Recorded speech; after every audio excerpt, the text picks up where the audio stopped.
Interesting developments that have happened. Now, the last 2 or 3 days, we've seen companies come out with large dividends. REC, for example, declared a 11 rupee per share dividend earlier this month. As the dividend comes up to more than 5% of the market price, exchanges now need to make an adjustment in the F&O market. Navneet is standing by to explain these changes. And these need not be it, Navneet, because REC is one. There could be others which could come out.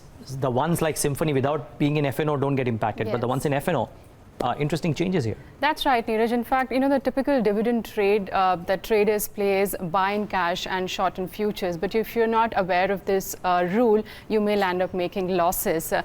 So what happened with regard to REC? Of course, there are adjustments today to be made because today is also the X day. I'll just take you a little back. They declared dividend of about 11 rupees on 4th of February. Now, as per exchange rules, if the dividend is more than 5% of the previous day closing price, the adjustment has to be made in the futures and options contract as well. So 11 rupees and 5% of market price was 6.8. So 11 rupees is definitely higher than that. So tomorrow is the date when the dividend will be given. And so today is the X date where the adjustments are to be made. How do you make the adjustments then? In the futures contract, basically, there is no change in lot sizes, but you will definitely see the adjustment of the dividend price. So dividend is about 11 rupees. So yesterday's February futures closed at about 154.2. Today, the opening price of that will be 154.2 minus 11, which is 143. That doesn't mean that you're making any losses. Remember, exchange is not going to make any adjustment with regard to buyers and sellers. It just automatically gets adjusted like the way you see in cash market corporate actions are being adjusted.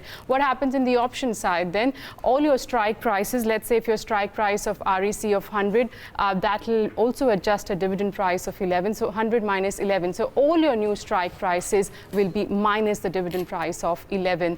So typically, Neeraj, if a trader takes a bet on these, and I'm sure you were telling me that the futures are, trading at par with the spot price, and this was the reason. Otherwise, we tend to see futures trading at a discount at least till the X date of the dividend declared. Okay, so REC is one, and you've given that example. What other stocks, Navneet, would be in focus? Because as we saw, to the best of my memory, Symphony was the other one, not in F&O, but came out with a very large dividend. What other stocks would be in focus or are in focus? Well, typically, these are all the PSUs which have higher dividend yield. Yesterday, we had results of GAIL also coming by. And if you look at the dividend, they also declared it was more than 5%. And I just want to highlight the futures of GAIL yesterday were trading at a discount. But after the dividend was declared, as you can see, the adjustment, how futures started trading at a mild premium, but the price converged with the spot price. So yesterday, the spot was down about 1%, but you did see the futures going up by as much as 1.7%, and that was a result of dividend declared.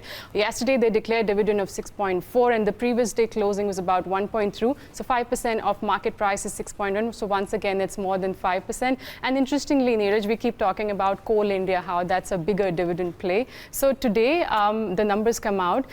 Coal India has a history of declaring 10% dividend as well. So they've had dividend yield. I think back in 2014, the rule used to be the adjustment in F&O contracts will be only if the dividend is more than 10%. Now, Coal India futures have been trading at a discount for the longest time. Look at that yesterday, just ahead of numbers. You had the spot falling by about 3%, but nothing happened to the futures. So futures price, which was trading at a discount, they converged with the spot price, indicating that the street is expecting dividend, which is higher than 5%. Now, if I calculate with yesterday's closing, I think street is expecting dividend to be anywhere between 8.9 rupees per share or larger than that. I think this is a big one to track today.